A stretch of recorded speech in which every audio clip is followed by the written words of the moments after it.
Ruto uri ukoretwo bũrũri-inĩ wa China nĩeranĩire kwĩrutĩra kwa bũrũri wa Kenya harĩ ũgitĩri wa njogu iria ikoretwo kĩgera-inĩ gĩa kũninwo nĩ agwĩmi. The President of Kenya, His Excellency Uhuru Kenyatta, set on fire the largest stockpile of ivory in history.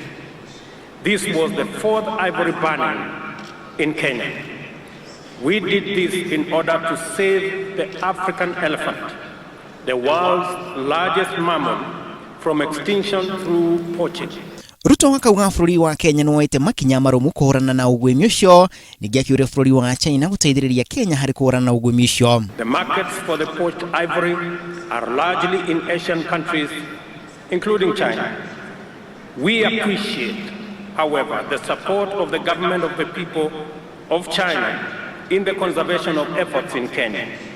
I would like to appeal to this conference to highlight the risks wildlife poaching poses to eco-civilization around the world, and especially in Africa.